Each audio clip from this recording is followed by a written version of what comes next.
Okay, hello everyone, and welcome to Decoding the Talmud. This has been quite a journey, and we have 2 lessons left on this journey, but the journey really doesn't end. It goes on and on and on in Torah. There's infinite levels of Torah. And this week, lesson 5, how the Talmud thinks. In past lessons, we've explored the book of the Talmud. What's in it? What is it about? How was it created? But this week is not about the book so much. It's more about the learners of the book. That's us. We're the learners of the book. And what does it take to be a Talmud scholar? What does it take to dive into studying the Talmud? So we're going to look at 6 key skills that are necessary to be a Talmud scholar. And these skills are not just helpful to being a Talmud scholar, they're helpful to our relationships as well. When we develop these 6 skills, it doesn't just make us a big Talmud Chacham, a Torah scholar, it makes us also level up in relationships in general. And that could explain why 22% of all Nobel Prizes go to Jews. 22%. We're 0.02% of the entire world. We're a statistical rounding error of the global population statistics. And yet we make up almost a quarter of prizes in physics, economy, and all these amazing things. And it's a lot of it has to do with until about 150 years ago, what was a Yiddish mama's number one wish for their children? They should grow up to be a Torah scholar. Then over time it changed. They should be a doctor, an accountant, a lawyer. But at least until 150 years ago, Talmud scholar, Torah scholar, that was number one. And we see, as we explored in last week's lesson, many of the big Talmud scholars were also doctors. And once you're in the Talmud scholar realm, you could also carry a lot of other things under your belt because the skills here are very valuable. So it takes to have logic. So these are the 6 essential Talmudic skills. Number 1, determination. You have to persevere through complex texts and difficult concepts.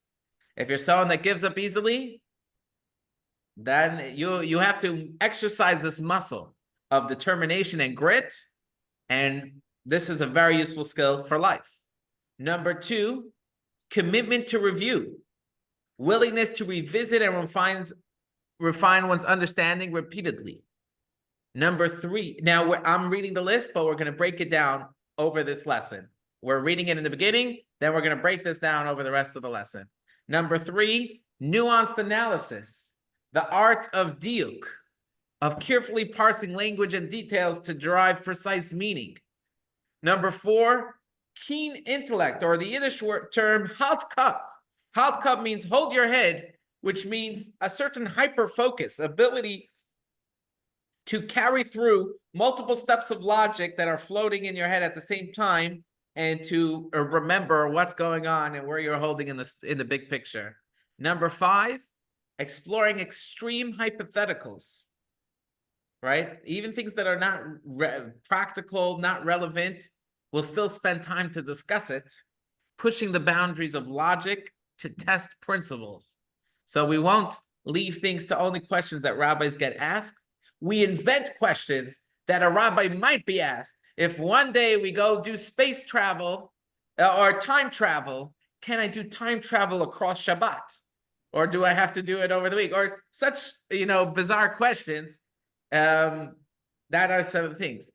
6, playing devil's advocate, challenging assumptions to uncover deeper insights. So not only are we not afraid of arguing with someone, if there's no one to argue with, we'll argue against ourselves.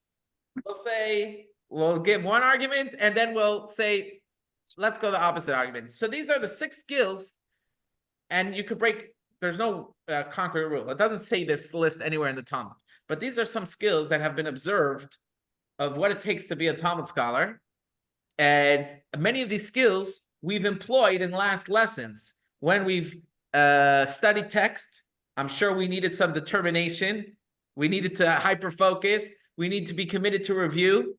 And these things also benefit us in our relations. So first, some humor to lighten things up. There was once two fellows on the train to Warsaw, right? It's the last stop before the last stop of the train, and there's a young Jewish, a young man, young man, and he's looking for the time. He sees an elderly Jewish gentleman, and he said with a watch. So he says, "Excuse me, Reb Yid, what time is it?" The old man is ignoring him. He says, "Excuse me, Anshuldik, what time is it?" The guy's ignoring him.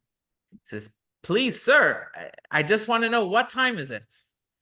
So the old Jewish man says, "Listen, I live in Warsaw, so I know that you don't live in Warsaw.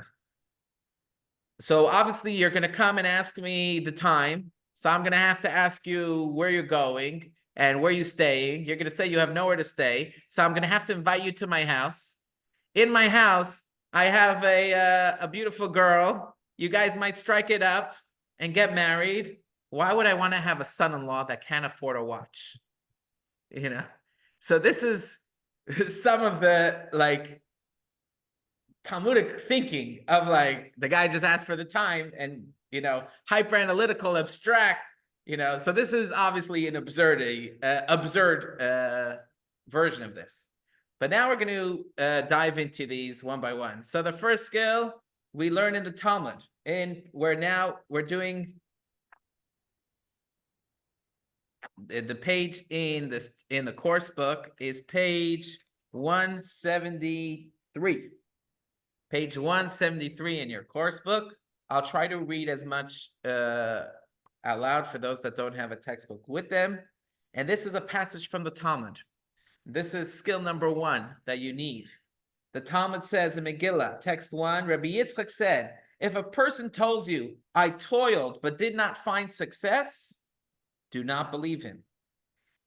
If the person says, I did not toil but found success anyways, do not believe him. If a person says, I toiled and I found success, believe him. Yagaiti umatsasi tamin. There's no such thing as finding success without effort. What happens if you happen to chat across $1 billion? We all know what happens to those lottery winners. Most of them end up miserable because if you didn't earn it, you lose it. You didn't find success. If the success came upon you, you don't have it. When it comes to Talmud study, you have to put in you have to be there with determination. You have to put in the work. You have to put in the effort. A lot of the Babylonian Talmud that we studied happened in Iraq, right? In modern day Iraq. Well, about 200 years ago, there was a famous rabbi that lived in Iraq. He's the author of the passage of text 2, Rabbi Yosef Chaim of Baghdad, famously known as the Ben Ish Chai. He says, God gave us the Torah as a closed book, secured with multiple chains, so that it requires much toil to discover the ideas hidden within it. This ensures that we do not study the Torah casually, but rather out of great love. For one who studies casually does not wish to exert or trouble themselves, whereas one who studies out of love for the material will exert much effort. So when we study the Torah, we say, God, couldn't you have made it a little easier? But then we would miss the juice. It's if we don't put in, we get what we put in. It's like a blanket. The blanket is not hot, it's not warm on its own. It's your body heat that gets reflected back to you. When you're warm, it makes the blanket warm, which heats you up. So that's kind of how the Talmud works. When you dive into it, sometimes you're like, that's too hard. But what happens when you put in the effort and you try to figure it out and then you have success? Then it comes almost addictive. You're like, wow, that was a feeling that's hard to achieve. You work through a puzzle, you find success. You're like, that gives you the energy to do it again and again and again. And you really fall in love with Torah. I have fond memories of my days in yeshiva for working, and then finding the success. It's an amazing gift. Okay, so Gemara study requires hard work, deepening our appreciation of the Torah. How does this help us in relationships? Well, it's very important to have determination.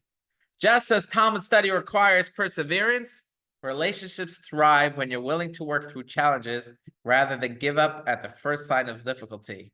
Eddie, we have a mature audience here, so everyone knows that to be the case. The youth have a more difficult time appreciating this concept, but if you don't put in the effort, then you put it. It's worth it to put in the effort. Okay, step number 2, ingredient number 2 is the patience to review again and again. So let's review this code over here. Does anyone remember what this code stands for? Wait, the something green lion had too much to drink and fell out the window or off the wall, and I forgot what the S is. Wow, pretty good. Anyone from the Zoom class remember what this code stands for? This was something I think we brought up in lesson 2, 3, and 4. Okay, the shy green lion had too much to drink and fell out the window. Okay, so let's review it together. Everyone together now. The shy green lion had too much to drink and fell out the window. Now that we reviewed it, I'm sure that next week, everyone's going to remember, of course. Okay, so willingness to review is very important. It's skill, and it also benefits in our relationships. It's the ability to listen to someone. Very often when we are in a relationship and someone's talking, we think we in our mind, oh, I already know what she's going to say, and we're already thinking of our rebuttal, our response, our comeback. And when we learn the skill of being able to review things again and again, it teaches us an ability to listen, to uncover more. Maybe let me just be present and listen to what they're saying. Even if I know I heard it 100 times, I know what they're going to say. I know them well. It's an important skill, this art of review. Reviewing a sugya again and again teaches patience and openness to new insights. Similarly, in relationships, revisiting conversations and being willing to learn from past interactions fosters better communication and personal growth. So, round of applause for everyone that just upgraded their life by doing that review of the shy green lion had too much to drink and fell out the window. Okay, everyone ready for skill number 3? Sure. Skill number 3 is the art of diuk. Diuk means finding a nuance and analysis. So honestly, when I picked this phrase, I had no deeper meaning in it. But let's just workshop together. Let's try to find deeper analysis in this text, okay? We're going to do some diuk in this text over here, okay? So first of all, the fact that it tells us fell out the window, that includes that there's no malicious actors in the story. It fell out, casual, right? So this is something to notice. Another thing to notice is that it's placing some blame on the lion. Because what was the lion's fault issue? Had too much to drink. But not full responsibility on the lion. What alibi? How can we judge the lion favorably? Who gave it to him? Yeah, maybe. Who gave it to him? Or He's shy. he's shy. He's shy. He has some social anxiety. He's green. So these are, you have some understanding and compassion that, yeah, if I was shy and I was a green, I'm not the yellow and mighty lion. I'm a shy green one. I might need some extra drink to get me to reduce some social anxiety. So this analysis that we did together as a class has helped us, on the one hand, say the lion deserves the blame, not all of the blame. No, the landlord. The landlord didn't have any gates on the window. Exactly. The landlord's up to blame. The landlord or the blame, whoever. Yeah. So these are beautiful. That's what I say. So congratulations, we've all mastered the art of diuk, of analysis, of analyzing a text and trying to extrapolate more information. That's what's in the lines is what's in between the lines. Okay, let's read this together. So everyone can read it to themselves.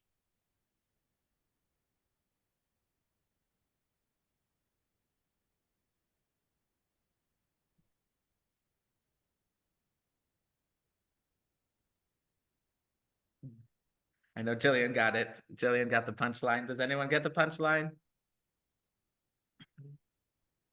I did. A priest, a rabbi, a priest, a minister, and a rabbit show up for a blood drive. The nurse asks the rabbit, "What's your blood type?" The rabbit says, "I'm probably a typo." Okay, so let's. Okay, Very good. that's good. Okay. Okay. So that takes some diuk, some analysis to say, oh, that's probably just a typo, and then everything makes sense. That's why there's a priest, a minister is in the joke because it's a rabbi, not a rabbit. Okay, very good. Okay. So that's how does this ability enhance our relationships? So it teaches us sensitivity to words and actions. Sometimes we feel people have no filters, right? And they just say what comes to their mind, but we don't think the impact that it has on other people. So diuk, the careful examination of every word, teaches precision and thoughtfulness. In relationships, this means choosing words carefully, being attuned to subtleties in communication, and recognizing what's left unsaid. So when you see your child and you say, "How you doing?" "Okay." Right? He said, "Okay." So clearly he's okay. I could go walk off, right? But the shrug of the shoulder and the tone of the voice tells me, oh, pause. There's something more here to uncover and discover. Now, what we're going to do now is we're going to take a break from exploring the next 3 lessons. We already went 3 tools that we need to study Talmud. And we're going to reuse those tools to review a Talmud, a discussion in the Talmud that we learned about last week. And we learned about 2 weeks ago, or 3 weeks ago even.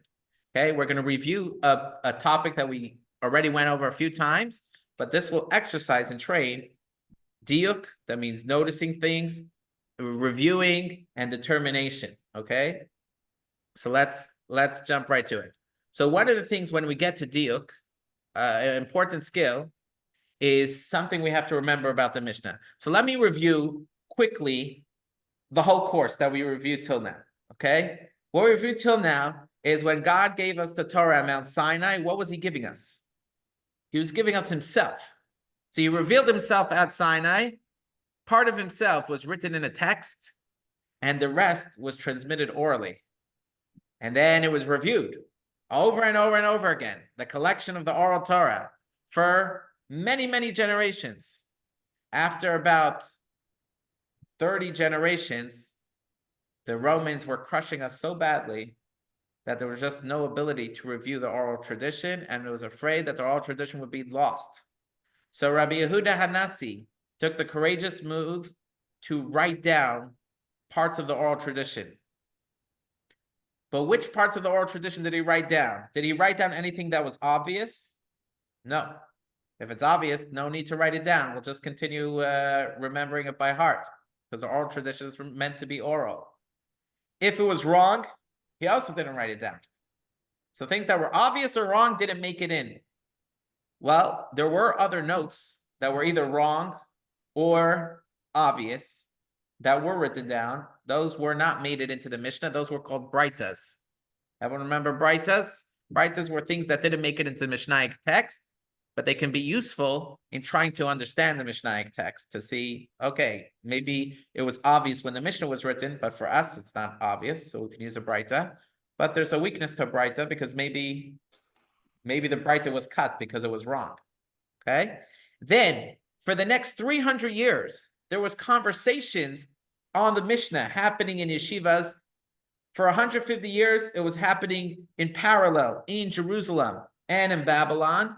But then after 150 years, the conversation in Jerusalem was cut short because the Constantine, the Roman Empire became Christian, and they did not allow, they became they were killing Jews left and right. So all the great leaders of the Jewish people moved to Babylon, and the conversation continued for the next 150 years only in Babylon. So the conversations on the Mishnah that happened in Israel, that's collected in the Jerusalem Talmud. The conversations that happened in Babylon, which also incorporates discussions that happened in Israel, those are recorded in the Babylonian Talmud. Okay, now we're going to continue our review of a text in the Babylonian Talmud. But for this, we have to introduce one last skill. We have two skills coming up at the end of the lesson, but one last skill for now is halt cup. Halt cup is a great term that your teacher in yeshiva will tell you all the time, because he's telling you a concept, and then he says, okay, before we wrap this up, halt cup, you have to hold your head, because I'm going to tell you about another concept, and then I'm going to tell you a third concept, and then a fourth concept, and each one has a domino effect all the way back to the first. So one decision that you make on the last topic will affect your opinion on the fourth topic, which will affect your opinion on the third topic, which will have a domino effect all the way back. So you really have to have this ability to be hyper-focused, called halt cup.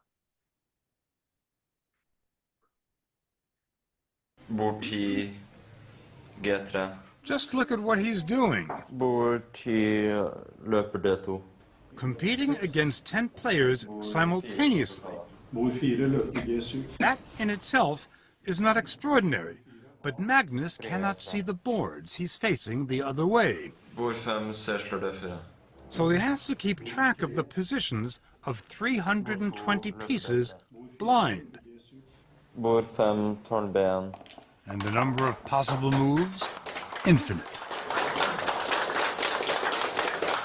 Magnus comes out on top. It's the most amazing thing I've ever seen. Do you have any idea how extraordinary this looks to? No, it's one of the amazing things in chess that you don't really need a board. You can just keep it. But all it in here. transcends chess. I mean, I just can't fathom what you've just done. It's just, it seems like it's supernatural. Okay. So that's Magnus Carlsen, halting cup. He's holding his head. He's staying hyper-focused on 10 positions, on 10 boards, all at the same time.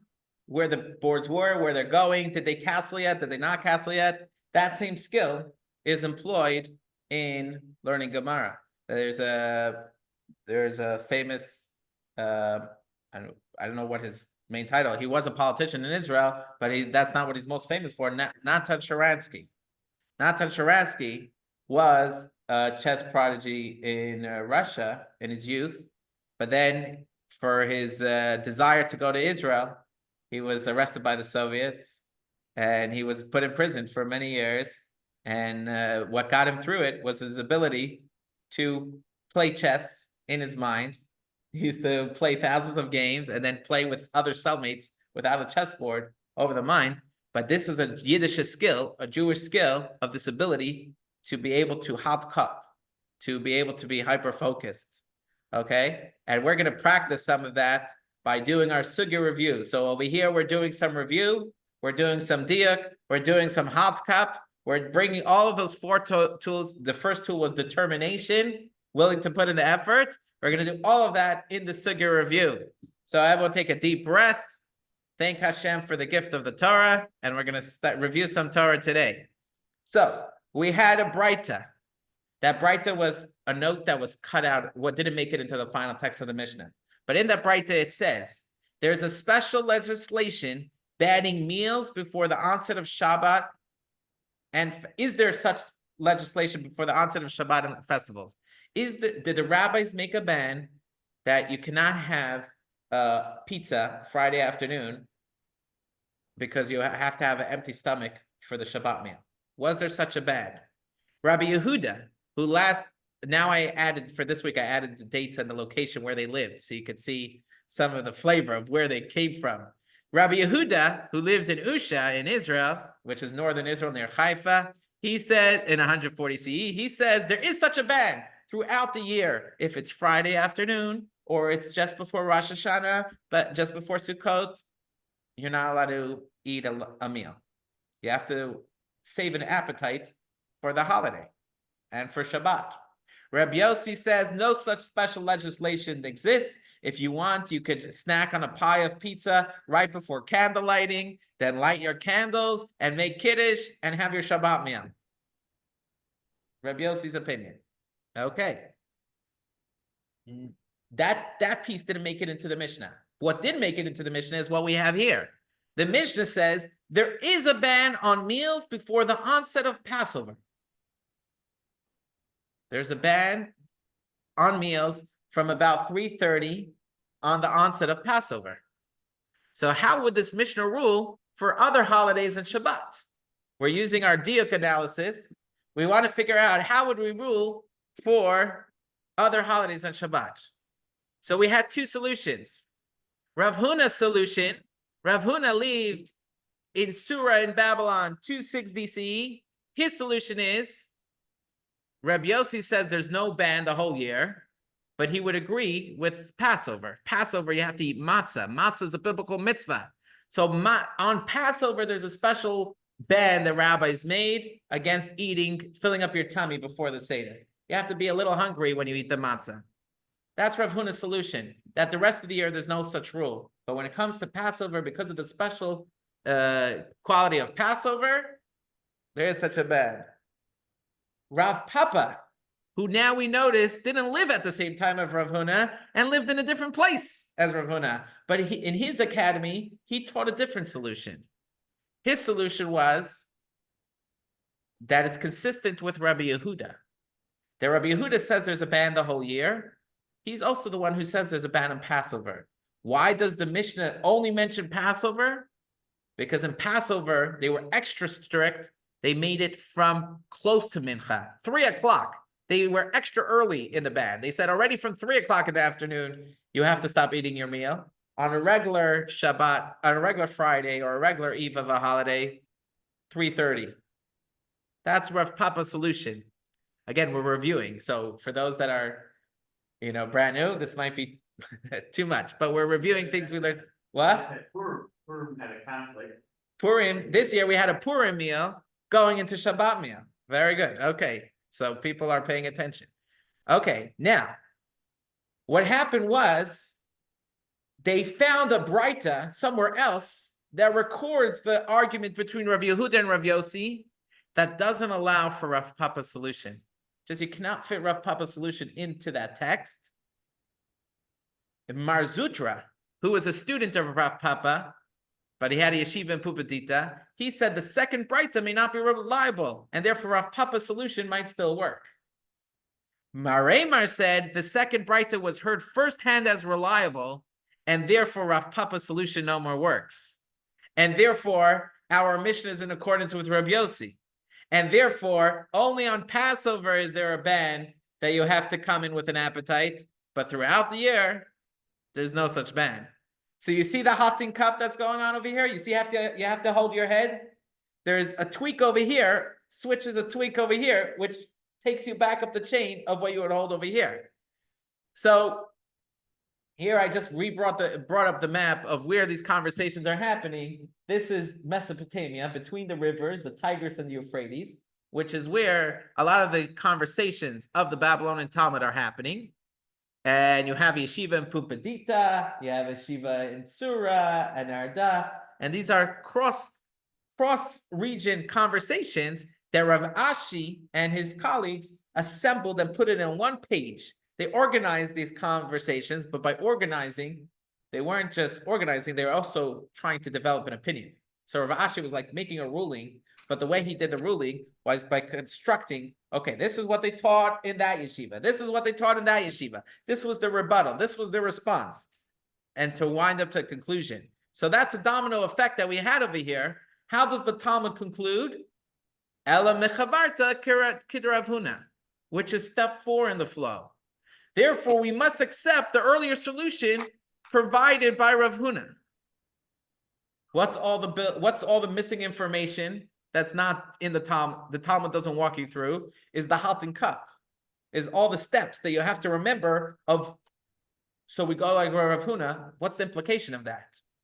And the implication is step 1, 2, 3, and 5, right? One is, since Maremar verified the alternative Breita as authentic, therefore, number 2, Mar Zutra's doubt is dismissed. His doubt on the veracity of the Breita is dismissed, which means Rav Papa's attempt to align the Mishnah with Rav Yehuda's view is untenable.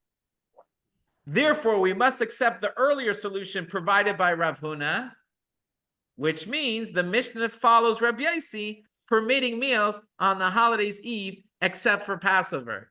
Do you see why you need some determination and the ability to review and the ability to have diuk analysis and hot cup to hold your head?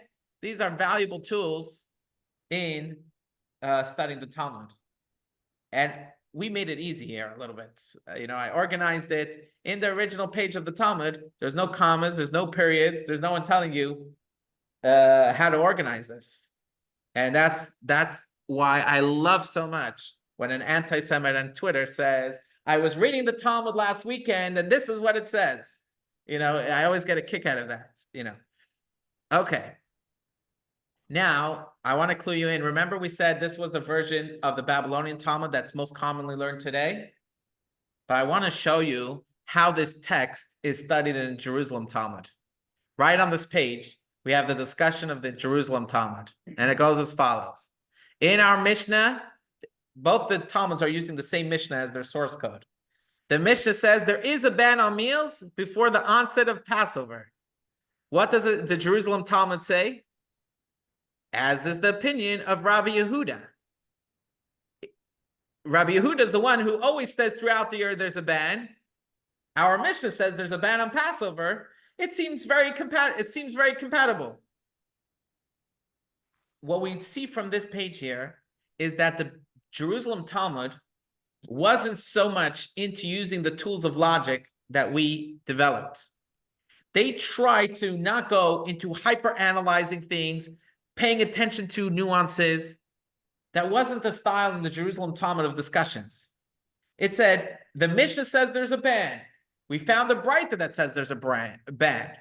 The Breita posits is talking about the whole year, and only Rabbi Yehuda holds there's a ban the whole year. And our Mishnah says there's a ban on Passover. It fits with Rabbi Yehuda the best. And so it just jumps to that conclusion. So we see here that the Jerusalem Talmud and the Babylonian Talmud come to a different conclusion of what our Mishnah holds. And the Mishnah was accepted by everyone. So everyone accepted, all Jews were united around whatever the Mishnah says, that's the final law. But what about between the lines of the Mishnah? The Mishnah only discusses Passover. It doesn't discuss the rest of the year. So the solutions that they came up with in Jerusalem Talmud is different than the solutions, the between the lines that they discovered in the Babylonian Talmud. And so at the end of the Babylonian, so sometimes you can have differences in conclusions in the Babylonian Talmud because the Babylonian Talmud is willing to be in the dark for longer.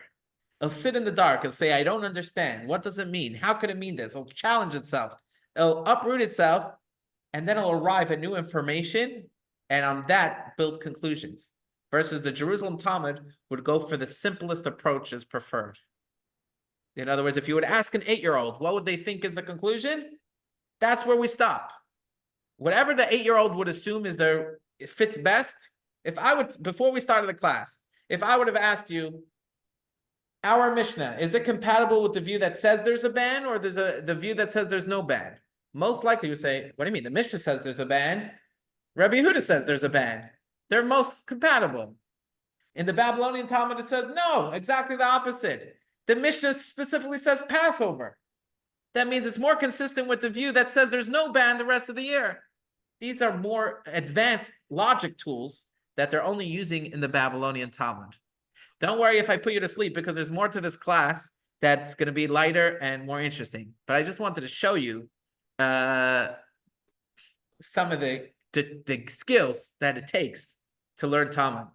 So what we have here is the Babylonian path goes through a diuk, does an analysis, and then it brings Rabbi Yossi's view, Rabbi Yehuda's view, a challenge, proofs, conclusions. Pages and pages are spilled on this discussion. How's it recorded in the Jerusalem Talmud? Our Mishnah is consistent with Rabbi Yehuda. End of the statement. Very, isn't that fascinating? I find it fascinating.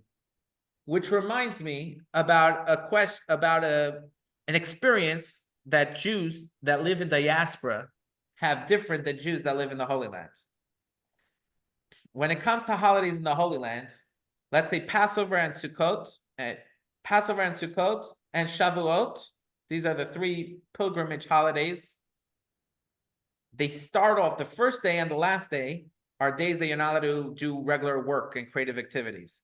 So you can't, you cannot write a letter on the first and last day of the holiday. That's how it works in Israel. In diaspora, we get 2 days. 2 days of no writing in the beginning and 2 days at the end. That's why in Israel, Passover is 7 days, but in diaspora, it's 8 days. Sukkot in Israel is 8 days, in diaspora, it's 9 days. It's because of this extra day that's added on. So you say, who has it better?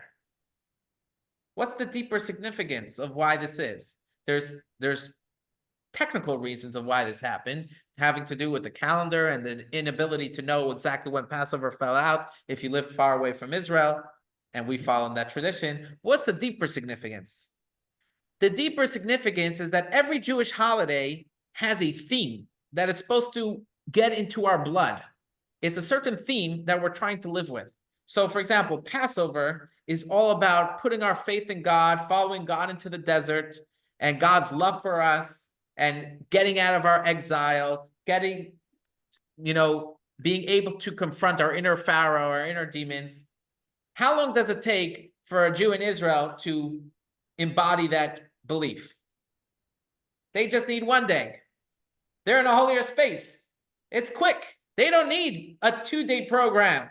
They could do it in 1 day. We need a 2-day program because we're in diaspora. We're living in darkness. We're not living in a Jewish environment. So we need this message to be infused into our system for 2 days. So you say, that's a disadvantage. But its disadvantage is also its advantage. Because when an Israeli comes to the United States, they can't last a week. They don't last here because they don't have the immune system that we built up. Diaspora Jews, when it comes to Hanukkah, they know what it takes to make a Hanukkah. An Israeli Jew, Hanukkah is not in his system. When he's in Israel, he feels Hanukkah. It's on the radio, it's here, it's there. There's a whole hub in Israel. But does he have to pay attention to Hanukkah? No, Hanukkah is going to happen whether you want it or not. But when you come to the US and you're trying to raise your family, if you don't invest in Hanukkah, Hanukkah's not happening for your family. You got to put in the work. So who lives with Hanukkah more? The Israeli in Israel or the Israeli in America? Well, the one who put in the effort in America, he's going to live with the message of Hanukkah more. And that's the same way it is with the Jerusalem Talmud versus the Babylonian Talmud. In the Jerusalem Talmud, they get to the conclusions quick because they live in a holy place. In the Babylon, it's an exile. You deal with bumps and curves and challenges.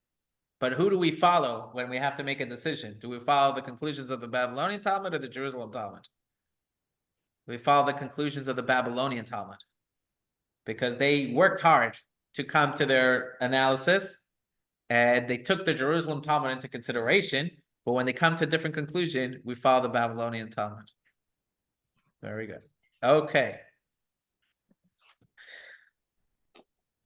The sages of Bavel, which is Babylonian, worked hard to reach halachic conclusions, and that's why we follow them. Questioning everything brings us to a deeper understanding of the subject, and this is also a model of how to look at exile. One model of exile is we're in exile because of our sins, right? But if only we could undo time and go back to it the way it was before. But that's not the Kabbalistic model. The Kabbalistic model is the exile has made the Jewish people the best versions of themselves that they could have ever been. Had we always been in Israel without the challenges of the inner fighting and the external fighting, we wouldn't be who we are today. It's exile who's made the Jewish people such a light. It's the Jewish people are compared to an olive. The more you crush them, the better the oil that comes out to bring light and warmth. So that's a similar pattern to here. The pain of exile leads to redemption. Okay. Now we get to one of the most interesting layers of the Talmud, a skill that's very important, exploring extreme hypotheticals. So to do that, let's go to our book. Let's go to page 205, and we'll see what it means to explore the hypotheticals. And we're just going to raise the hypothetical questions without looking at the Talmud's discussions, but just to give us a taste.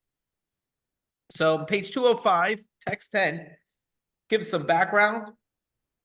The night before Passover, there's a mitzvah, a rabbinic mitzvah, to search your house to clean it out of any chametz. You have to search. What happens if you searched your whole house and then your kids came in and ate crumbs all over the house? What do you have to do? You have to search again, right? So now, we have any statisticians here? Anyone good with statistics and probabilities? Okay, so now we're going to look at the Talmud's brilliant questions, okay? You have 9 boxes of Manischewitz Shmura matzah and 1 box of Manischewitz tam-tams that are chametz. They're no good for Passover, right? Your kid walked into the house that was already searched. He walked in with one of the boxes, but you don't know which box he walked in with. Do you have to search your house again for Passover? I would say yes. Okay, so we're not going to do the conclusions, but it's just interesting. That's a hypothetical question that the Talmud asks, but it doesn't ask it with a child. It asks it with a mouse. Yeah, you had 9 bundles of matzah and 1 bundle of chametz, and the mouse took one of the bundles. You don't know which bundle it brought in. Do you have to research your house for chametz? And let's go to case number 2. There were actually only 2 bundles. There wasn't 9. 1 of matzah and 1 of chametz. But we have 2 houses here. 1 house was searched and 1 house was not searched. 2 mice arrived. 1 took the bundle of matzah and the other took the bundle of chametz. And we do not know which mouse entered this house and which entered that house. What's the rule, Rabbi? Could we assume that the chametz went into the non-searched house and the matzah went into the searched house, and then you don't have to search again? Right? Or maybe not. Then it goes to next. It has a whole. Let's take it a step further. There was 1 bundle of chametz in front of 2 homes. A mouse appeared and carried the bundle into a house, but we do not know if it was this home or the other. Right? Does it change anything if there was a bundle of chametz and a bundle of matzah, or there's just 1 bundle and it's chametz, but we don't know which house it brought it into? Does that change the probabilities? And does that matter to us? Let's take another hypothetical. We are uncertain whether the mouse entered a house altogether. We saw chametz, a bundle of chametz, it disappeared. We don't know if it went to the house. Maybe it went to the park. We know there was a bundle of chametz here. Should we be worried that it went into the house, or we don't have to worry? Probably less worried with that. What? Probably There's less worried. less worrying about that, but maybe is it enough? Maybe it's still something we have to worry about. Here's another case. A mouse entered a house. This sounds like a Dr. Seuss book almost, right? A mouse entered a house with a loaf in its mouth, and a mouse subsequently exited the same house with a loaf in its mouth.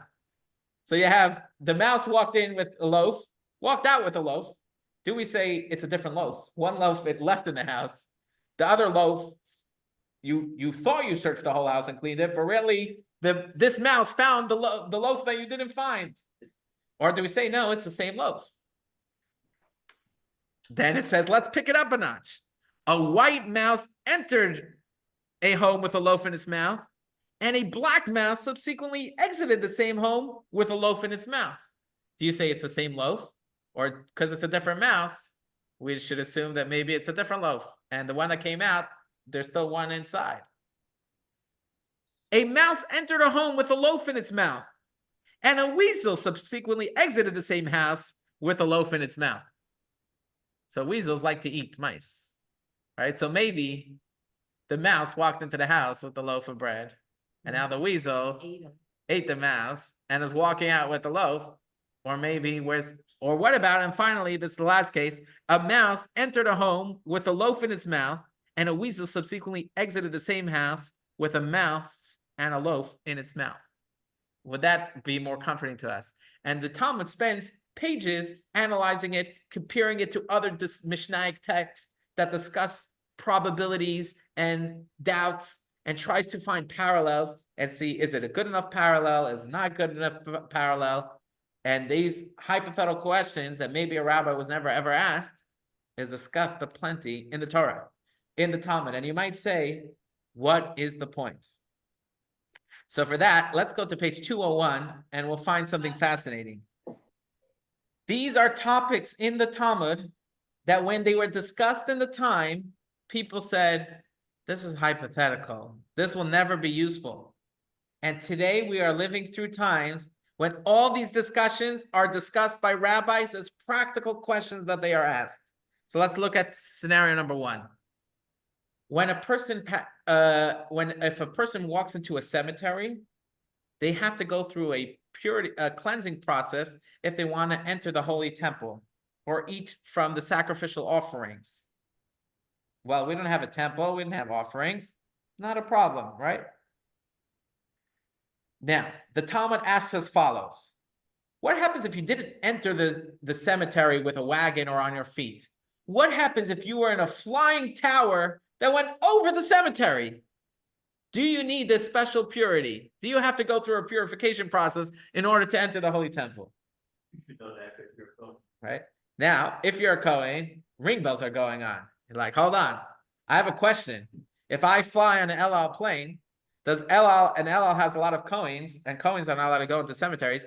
Do they have to make sure not to fly over cemeteries? This is how this case that in its time was considered fantastical, a flying tower. What is a flying tower? But in today, it's discussed as a precedent case for deciding whether El Al does make sure not to fly over cemeteries. When they fly, their routes do not go over cemeteries for this reason. And additionally, they announced a few months ago that their Thursday flights won't even have coffins that they bring to the Holy Land for burial. There's a dispute about that, whether that's allowed. If it's under the plane, it's not on top. Is it allowed? So the Thursday flight, Kohens don't have to worry about according to all opinions. But these are some of the things you're discussing in the Talmud. Crazy case, flying towers. What is it? Let's look at the next case, okay? The high priest. The mitzvah of the high priest is to marry a girl who's a virgin. Okay, that's a mitzvah from the Torah, that to marry a virgin girl. What happens if the high priest wants to marry a girl? The problem is this girl is pregnant, but she's saying, I'm a virgin. Is it allowed? What do you think? I see everyone's like, obviously no. What? How can you be? I mean, there's a whole religion based on this founding myth, right? So how can you be a virgin if you're pregnant, right? Says the Talmud, it's actually possible. If a man goes into a hot bath and has a release of DNA, and the woman afterward goes into the bath, it's possible that she can become pregnant, and she's not lying at all. She really is still considered a virgin, and maybe she should be allowed to marry the high priest. This is the scenario discussed in the Talmud. How is this topic relevant to today? When people come to rabbis with in vitro fertilization questions, all these, we have it already discussed in the Talmud. It's not we're making up out of thin air what our opinion is. Should we be pro-abortion, anti-abortion? It's discussed already in the Talmud, right? These things are discussed and analyzed. Now, when it was analyzed then, people were like, Talmud being hypothetical. But these hypothetical discussions became very practical. Let's look at another case study number 3. In the biblical story of Jacob marries 4 wives, 2 sisters, Rachel and Leah, and their handmaidens, Bilhah and Zilpah. Okay, Bilhah and Zilpah each father 2 kids for Jacob. So that's 4 tribes.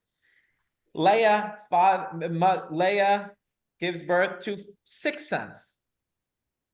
The prophecy is that there's going to be 12 tribes, right? Leah, who already had 6 sons, gives birth at the same time that Rachel gives birth to her first. And Leah's like, ay, ay, ay. If I have a son, a 7th son, that means Rachel will only have 1 son. Because there's only going to be 12 tribes total. So if Rachel will have 1 son, that means she's going to be lower. She's going to be more embarrassed because the handmaidens already had 2 each. So she's having less than the handmaidens. So she prays to God. She prays to God. And she gives birth to a daughter, Dinah, the daughter of Leah, and Rachel gives birth to Joseph. Comes the Medrash, and the Medrash says, oh, it got lucky. And it happened to be a girl, it happened to be a boy. The Medrash says, no, that's not what happened. Originally, Leah conceived a boy, and Rachel conceived a girl. And when Leah prayed, an angel came and took the fetus from Rachel and the fetus from Leah and did a swap. So Leah conceived Joseph, but Joseph becomes the son of Rachel, and Rachel conceived Dinah, and Dinah became the daughter of Leah. Fantastical Medrash. Interesting. This discussion and this possibility of can we learn from this discussion, is it just midrashic, is it just metaphorical, or can we apply this to how we understand, is applied to cases today about surrogacy. Yeah, you have a Jewish couple that their baby is conceived, but then they do the pregnancy in the surrogacy of a non-Jewish woman. Is the child Jewish or not Jewish? If the surrogate mother had other children, are they considered brothers and sisters, these children, or are they considered not related? Can they marry each other? Do they share inheritance? All these complicated things of identity are already addressed by the Talmud when analyzing Leah's relationship to Dinah and Joseph. Isn't that crazy? Okay, let's look at one final case, and we're just picking a few examples. One final case. This is from another biblical story called the son of Shunammit. Anyone familiar with the story of Elisha and the son of Shunammit? Okay, Elisha was a prophet who lived during the First Temple era, and there was actually already the civil war. There was the northern kingdom and the southern kingdom, and one of the kings there was a lot of. Okay, skip to the background. The short of it was this prophet Elisha blessed a woman to have a child. A few years later, that child passes away. The woman comes crying frantically to the prophet Elisha. My son died. Elisha comes and resurrects the child. The child now alive. You want to hear the Talmudic discussion of this story? Here's the Talmudic discussion. Remember we said in a cemetery there's impurity. You can't go on the holy temple unless you go through a purification process. What about this child himself? This child was dead for a few hours or a few minutes. Now he's alive. Does he have to go through a purification process if he wants to go into the holy temple? Certainly, people that touched him while he was dead, they would have to go through the purification process. But what about him? He's now alive. Last time he was alive, he was alive. So does he have to or does he not? Anyone have any opinions? What do you think? He should have to go through the purification or not? I think yes. You think yes? I mentioned this case to someone today. He was like, yeah, we all do that in the morning when we wash our hands, netilat yadayim. It's because our soul left our bodies at night and came back. There's some impurity remaining. We wash our hands. And but then someone else said, no, but that's only under the fingernails. It gets trapped. Really, the rest of your body is pure. That's why you only have to wash your nails. So it actually proves exactly the opposite. But you see how these conversations become fascinating. Now, how does this case inform us today? There's a few angles. Number one, children, questions of identity, of you're not alive. Do you still have an identity? And how does that work? It happens, first of all, when they take out somebody's heart, right? And they're doing a heart transplant, right? Heart transplants are real, right? Yeah. Okay, they're real things, yeah? So when they take out your heart, maybe you're considered dead, and then they put back your heart, maybe you're back to life. Is that how it works? Are you a separate identity now that you have reawakened, or you continue your old identity? All these questions are discussed there. There's a rule in when it deals with autopsies or with cornea transplants. Many people that get cornea transplants, they're upgrading their eyes. They're taking the cornea from a dead person, right? Now there's a rule, you're not allowed to benefit from a corpse of a dead person. So can you do a cornea transplant? So one of the rabbis said, of course you can do a cornea transplant, because when they take the cornea and they put in your eye, that cornea becomes alive. So you're not benefiting from a dead person, you're benefiting from a living organism, because that cornea becomes part of your eye. So it's alive. So then they brought him this case. Look at the case of Shinamid. And he said, oh, you cannot mix the two cases. One is about the dignity of the death.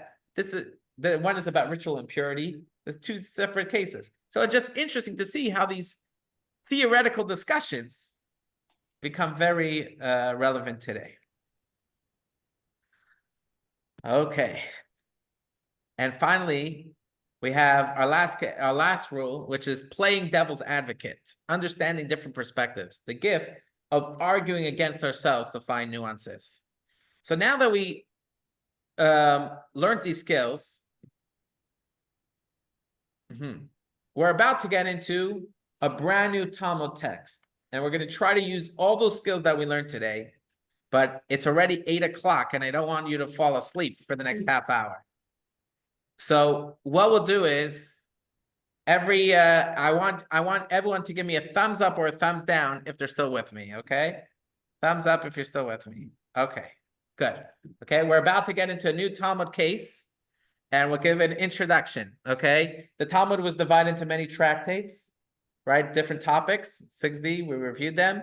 Well, the longest topic is called Nezikin, damages, torts, okay? This book was so big that they decided to divide it into 3 smaller books called Bava Kama, the first gate, Bava Metzia, the middle gate, Bava Batra, the final gate, okay? These are the most popular books that when you go to yeshiva, it's a 50% chance they're studying one of these 3 books, because there's 7 very popular tractates, and these 3 are in the 7.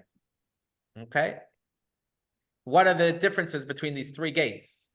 It really starts from the most aggressive, hostile relationships between people. So someone stole from me, someone beat me up, someone let his cow eat my tomatoes, right? The middle case is less hostile, but still confrontational, is we both found the wallet at the same time. Who gets to keep the wallet, me or him, right? So it's less confrontational, but still disputes. And the third Bava deals with topics that are from friends, but even friends can have disagreements. So your neighbor, the gate between you and your neighbor fell down. And now you want to rebuild it. And your neighbor doesn't want to rebuild it. Can you force him to pay? Because he's benefiting from the gate also. What if we do force him to pay, but you want to build it extra fancy, or he wants to build it extra sloppy? Can he get away with that? These kind of discussions, or inheritance laws. They're all brothers and sisters. They all should get along, but it could get a little messy, right? So that's discussed in Bava Batra. Okay? So we're going to discuss a case from this, and we're going to try to unpack it together. So let us begin. We're learning a new sugya now. We're going to start with the Mishnah. It's we're going to just go on the screen, I guess, for those that don't have the book. But if you want to follow along in your book, I guess it would start on page.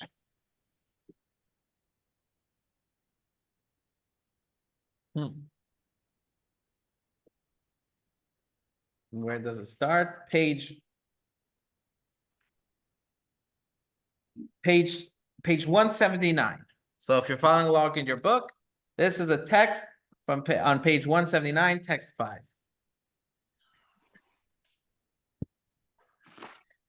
Okay. These two boxes are one Mishnah in order, but since it's two scenarios, so we're breaking it up into two boxes. And what we're gonna do is we're gonna learn the second scenario first, just because the second scenario is very straightforward. So we're learning the second scenario, but it's not where our primary discussion is gonna be. So let's learn the second scenario. If one hired a donkey driver or a porter to fetch canopy posts or wedding funeral flutes, or workers to raise flags from soaking pit, or any other task involving something that will be lost if the task is not performed immediately, and they cancel, the individual may hire replacement workers at their expense. So let's try to examine this, okay? You hire a band for your daughter's wedding. Their wedding's in August, now it's March. You call up the band. I want you to play at my daughter's wedding. Sure, we'll be there. It's gonna cost you 10 grand. Wow, you guys are great. You're worth the 10 grand. Okay, it comes 2 days, but it comes the day of the wedding. You call the band, you're like, okay, you guys are coming tonight? Like, we're not in the mood. We're canceling. Canceling? I need a band tonight for my daughter's wedding. Sorry, we're canceling. We know we agreed, but we're canceling. What's the rule? So the Mishnah here tells us that if someone's cancellation is, their work is time dependent, that means if they say, oh, we'll do it for you in a week from now. No, a week's not going to work. Tonight's my daughter's wedding. I cannot listen to you guys in a week. It needs to be tonight. The same thing is with the flax. The flax has to soak, but if you let it over soak, all your flax is ruined. It needs to be taken out of the soak tonight. The funerals tonight, the wedding, everything, anything that's time dependent, the Mishnah rules that what you can do is you can hire another band that's charging you a late fee and pass on the late fee to the first band that canceled on you. So if let's say the new band wants to charge you 15 grand because you woke up, because you're hiring them so rush, you have to pay extra. 10 grand come out of your own pocket because that was the fair price, but you could collect 5 grand from the band that canceled on you. Okay, this is easy. Okay, now let's look at the first case. The first case is a little cryptic. The first case says, if one hired workers, but they deceived each other, the parties have no claim of liability against each other. They merely have a right to complain. Okay, so there's a scenario here where it says people deceived each other, but really all you can do is complain. Now, let me be clear. When the Mishnah is saying all you can do is complain, it's not saying there's nothing you could do about it. You could do something about it. What can you do? Complain. You might say, well, that's basically nothing. No. When the Mishnah tells you you could complain, that's telling you that you do have a grievance here. It's not like your grievance is unfounded. It's founded. But there's not a legal basis enough that allows you to claw back money. Okay? So now what the Gemara is going to try to do on this Mishnah, on this first scenario, is figure out what is the case here that you do have a grievance. Wild orchard. They made the event spectacular, fitting perfectly with the vibe of this rustic hall. Quick back. Something material happened here. Something material happened here, but not enough to allow you to claw back money. So any solutions? Anyone want to try to figure out what is this case? What is the scenario? It could be a million. The Gemara will suggest 5 scenarios that all work. So if you can think of any scenario of workers have a grievance with, you hire workers and you have a disagreement with them. What's the scenario where your grievance will, they can have a grievance against you but they cannot complain. They cannot sue you. So the Gemara's first solution is to say it's similar to the second case, except there's no time, right? It's you call them up, you say, I want you to play for me March 3rd. I want you to build my house on March 30th. Okay. And then they call you up and like, sorry, we're not going to do it March 30th. We're canceling. That's a case, that's initial assumption where, yeah, you didn't lose any money. You could hire a new contractor, hire a new crew. You didn't lose money because, yeah, it's annoying. It's a grievance. They made a deal with you. But the Gemara rejects it. The Gemara rejects that because, see, in the Mishnah, it says deceive, deception. When they back out, is that deception? It's not deception. Sometimes they're not able to. It's not deception. It's not nice, but it's not deception. It's not deception. And therefore, the Gemara tries to find other scenarios. But what we'll see from here is the different scenarios that it'll try to do are scenarios that have to fit into a puzzle here. Okay? So we have to find a case that's not fraud, but is also not immaterial either. Okay? So let's say you hire workers, you tell them, I'm going to pay you $100. Or in Talmudic currency, 4 zuzim. And then they do the job for you. And at the end of the day, you say, actually, I'm only giving you 3 zuz. I'm only giving you $75. Is that a case that can be our scenario? No, that's outright fraud. That's deception. You told them 4 and you're giving them 3. You told them 100, you're giving them 75. What about a case on the opposite end where you told them, come and pick oranges for me for a day and I'll pay you $100. They come to the field and they discover it's tangerines. It's not oranges. Can they have any complaints? No. They're still working just a day's work of labor. You're paying them full price. The fact that you told them oranges and it was tangerines, that's not a reason to complain. So the Talmud is going to use its art of trying to find these balancing act of, okay, what is a case that is a grievance that they can complain about, but not seriously enough that it's fraud. And the Gemara will go through back and forth trying to find these cases, and we're going to work through the 4 solutions. And you say, Rabbi, why are we doing this at 8:08 p.m.? But this is the gift of putting in effort. You'll see there'll be a certain joy to this. Okay, so let's look at the first solution, okay? So what we're trying to do here is see this tennis ball? It's on the top of the mountain, perfectly balanced. Well, we're trying to balance a tennis ball right on top of the peak of the mountain, which means there's no legal claim, but there is a right to complain. So what is the case? No legal claim, but there is a right to complain. And we're trying to find that case, and the Talmud works through and tries to set up scenarios, but constantly has to tweak it. Because if it makes it too extreme, the fraud, then it falls off the mountain and it goes into, you could sue because there's fraud. If it falls off the other side and makes it too weak, then you have no right to complain. So the Talmud is trying to find those cases. What is the Mishnah talking about when it says, no legal claim, but you have a right to complain? Okay, everyone, let's say it together. No legal claim, but you have a right to complain. Let's go find that case. So roll up your sleeves. We're going to find the case where a boss and a worker gets into this dispute, but the workers have no legal claim, but they have a right to complain. There was once a restaurant that saw a waiter comes to Jewish patrons in a restaurant and says, "Is anything all right?" Jews, sometimes they like to complain about this, complain about that, but we're talking about a real right to complain. Is there a real right to complain? Okay. So if it's a material dispute, then there's a real legal claim. So it cannot be a material dispute. And if it's an immaterial dispute, then there's no right to complain. So we're trying to balance that tennis ball right onto the top of the mountain. So here's the first suggestion, okay?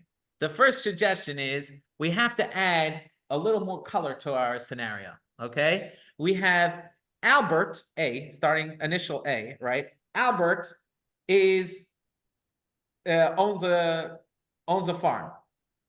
What do we say? Tangerines. Yeah, tangerine trees. Okay. Albert hires Bob to work in the farm. And Bob's like, this is too much work for one person. We need a bigger crew. So Albert tells Bob, help me find guys. I don't know people that know how to do this. Maybe you have some friends that are willing to work on my farm. This is the scenario. So we have Bob is the one who has to go find the workers. And now we'll try to use this as our setup to maybe help us find the case. So Albert tells Bob, go hire workers. But now let's set it up a little bit, okay?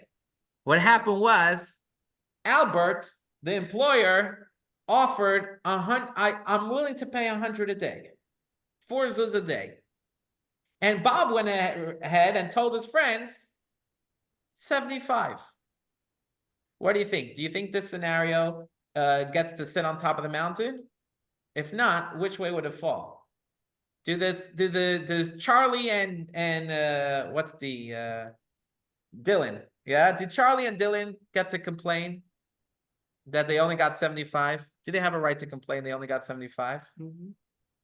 They have no right to complain because they agreed 75. They agreed 70. Bob offered them 75. The boss is happy to pay them 75. They agreed to do the work for 75 and they got 75. So that's not really a case where they get to complain. It's true that Albert offered 100, but they only heard 75. They agreed 75. They got 75. So this is not the case that we're talking about. In this case, there's no right to complain because they accepted what Bob offered. So we have to bring the ball back up to the mountain and try to tweak the case a little bit. Maybe the boss offered 75 and Albert offered 75. Bob told the workers, his friends, 100. Comes the workers at the end of their day labor, and what do they get from Albert? 75. Would this stay on top of the mountain? Also no. Because over here, Dylan and Charlie could sue Bob and say, listen, we were promised 100. Albert says, I don't know anything about that. I offered 75. So they should be able to sue Bob for the difference. So what is the solution here? So the Talmud says the solution is in a case where Bob told them up front. He said, my boss is offering you 100, but I'm not responsible for any payments. It's my boss. You're dealing with my boss. My boss is offering 100, but you're dealing with my boss. Don't come to me. So when he told them up front that you're not dealing with me, I'm not the one responsible for money. So when he told them clearly, so then maybe this is a case where it can sit in the middle. Okay? So this is one proposed solution. A proposed solution is maybe this is the case. You see how the art of the Gemara, how it brings this case and bring that case to try to get what is exactly the case we're talking about. Let's tweak. We're all used to when we hire contractors. Is there a set price? Is there a government determined price that we have to hire the contractors for? No. No. Whatever they say, they determine. But what if there was an expected wage? What if it was no, in this town, all employees get $100 a day, or all 75. So let's add that into the mix. And the Gemara is going to use that to find a new scenario. Okay, we already have one scenario where Albert told Bob to find his friends, Charlie and Dylan, but he told them a higher price than what the boss really offered. But he told them, I'm not responsible. The boss is responsible for payment. So that's a case where they have a right to complain. They do have a right. They were cheated. They were deceived. But not enough that they could sue Bob because Bob said, I'm not responsible for money. And then not enough to sue Albert because Albert only offered 75. Okay? Now let's tweak the scenario. Let's go into this case. What happens if the standard wages is four zuz, $100 a day, right? And then we can continue off of last case. The standard is $100 a day. Okay. The workers were told they're going to get $100 a day. Right. Then they come to Albert at the end of the day, and Albert says, I only offered 75. In this case, it's also a case where not only would they be able to sue Bob, they'd even be able to sue Albert. Because in this town, there's a rule that you have to pay 100. So it doesn't matter that Albert said, I'm only offering 75. Since they did a day's work, they're entitled to get their full 100. Okay? So that doesn't work. What happens if the standard was only 3? There's a standard to pay 75. Then this is a case where they can't even complain to Bob. Because the standard was 75, and Bob offered 100, but it wasn't the standard rate. So no one, even if the boss said 100, he wouldn't have to pay 100 because the standard rate is 75. So the Gemara says that it's actually not true. So first of all, we're dealing with a case. Says first of all, we could be dealing with a case where there's no standard wage. So no standard wage is basically the first scenario. No standard wage, that we all understand. But let's even discuss where there's a standard wage, right? Imagine the going rate is 75. What would the employer's motivation be to offer a higher price? Why would I offer a higher price if there's a standard wage? Get it done more quickly. If I want preferential treatment. Yeah. If I wanted to quickly, better craftsmanship, right? So now we're going to try to find a scenario where that can exist, okay? So we say, let's say the standard wage is 3. But these people, they say, I never work for 3 because I always work on my own farm. I have my own farm. I heard you were offering 4. So I decided, let me get off my farm. I'll work for your farm because you're offering so much money. So that's a case. That's also a case where maybe you have a right to complain. It's true the standard rate is 75, but because you were deceived, it's 75. Okay, let's just, I'm going to tell you the 4 solutions instead of walking through all the solutions, but it's just interesting to see how the Mishnah is trying to find this balancing act on all cases. So 4 scenarios that could work with our Mishnah. Option number 1 is dealing with a city where there's no fixed wage. There's no set wage of how much you have to pay your employees. There's no fixed price. The employer, Albert, offered 3. The agent quoted a higher wage of 4. And the workers have no legal claim because Albert told them that the responsibility, Bob told them the responsibility for payment is on Albert. Okay, so that's scenario number 1.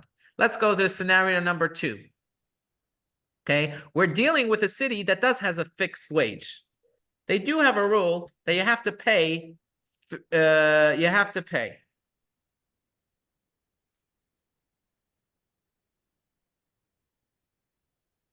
Okay, but we're dealing with a case where they heard a higher price and they wouldn't have worked for the normal wage, the standard wage, because they had their own farm to deal with. So that's again a reason that they have a right to complain, because had they known, they would have stayed on their farm. But at the end of the day, because there's a fixed wage in the town, there's no responsibility on the boss. Let's go to the 3rd scenario. We're also dealing with a city where there's a fixed wage of 75. They heard from Bob 100 zuz, right? And the problem is, they say, we worked extra hard. We didn't just give you a standard way of working. We worked doubly hard. We did extra craftsmen. And said, oh, you did extra craftsmen? Then prove your work. They said, we can't. We dug you a ditch, a beautiful ditch, and now it's filled up with water. We can't show you our craftsmanship. But we really did work more than usual. If they could prove their work, then they could sue for liability. But because they can't prove the work, then they do have a legitimate reason to complain, but they cannot sue because they're not can prove. And finally, the last case is a case where the owner offered them 4, the boss offered 4, the worker said 3, Bob said 3, and they felt we were waiting around to hear higher offers. And when we heard your high offer, we came to you. Had we known, we would have waited around to hear other offers. So these are all 4 scenarios where it fits the balancing act. But I want to give you the punchline. The punchline is, after discussing all these different scenarios that could fit with its deception, but it's not a fraud, after dealing with this whole back and forth, what's the Talmud's conclusion? The Talmud's conclusion is, you made an analysis that was wrong to begin with. Your foundation principle of we're dealing with a case of deception because you saw the word, it said deception, hitu. We have proof that that word doesn't have to mean deception. It could mean a straight up cancellation. So the Mishnah is really dealing with one case. Workers canceled on their agreement. If it's not time bound, there's no financial loss, then all you have is complaints. If there is a financial loss, then you could sue them. That's the whole Mishnah. The whole analysis was really for nothing because we have a Braita that proves that your analysis was not really as true as you thought. You thought that hitu has to mean misled, deception, but it's not true. The implication from a Braita is that it can mean canceled. And with that, the Gemara undoes 5 pages of analysis that we were trying to figure out what's the scenario of the Mishnah. So you say, so why is it recorded there? Why did you record it in the Talmud? Just delete. We thought like this, we thought like that. Just say conclusions like they do in the Jerusalem Talmud. But remember that we did exercises of all these hypotheticals that seemed hypotheticals, but rabbis are using it to make case decisions today. That's the gift we have from the Talmud, taking us on a journey, showing us all different scenarios that is, these big extremes, but landing us with great tools for analysis for future generations. And with that, we're going to conclude this lesson. We're going to watch a replay of key points. And I want to tell you what we're going to do next week. Next week in lesson 6, we're going to say, okay, what happened after the Talmud was finished? How is the Talmud used today? How's it studied today? How do we draw rules from it today? Is there rules? Can anyone decide? I open a Talmud, I decide what I want. Is there a system? How did it work? So it's half history, half beauty, and it's a very exciting lesson 6. Not as heavy and challenging as this one, but I'm sure for some of you, this was high, but for some of you that followed all the way through, there's actually a certain pleasure here, a certain excitement of mastering some Talmud. So with that, let's do the key lesson video. Lesson 5. How the Talmud thinks. 1. The Talmud has its own unique logic system that can only be mastered by experiencing the study of Talmud. This system has shaped Jewish thinking and culture throughout the world. 2. A hallmark of Talmudic thinking is the skill of halten cup, keeping track of a line of argument when the Talmud jumps between premises due to unstated logical steps. 3. Talmudic analysis values nuanced arguments that are correct yet not immediately obvious, allowing students to explore deeper layers of halachic understanding. 4. Talmud study trains students to carefully consider arguments against the views they hold, thereby enhancing the comprehension of the halachic principles involved. 5. The Jerusalem Talmud offers straightforward answers, contrasting with the Babylonian Talmud's complex, debate-driven approach. 6. The Babylonian Talmud's detailed questioning process is likened to battling through darkness to find light. The experience of studying Talmud teaches us to turn challenges into opportunities for deeper understanding and spiritual growth. Okay, next week, lesson 6, the Talmud until today. And everyone can visit myjli.com/Talmud to find the slideshows and a lot more interesting videos there. Okay. So that was a real workout, a real gym workout. I'm sorry, I'm so tired. I'm gonna sleep till like 4 o'clock. Thank you very much, Rabbi. Thank you, Rabbi. Thank you, Rabbi. Thank you. Thank you. Still waiting for my cards. Oh, Thank you, Rabbi. yes. You can, I think you can turn. Good night.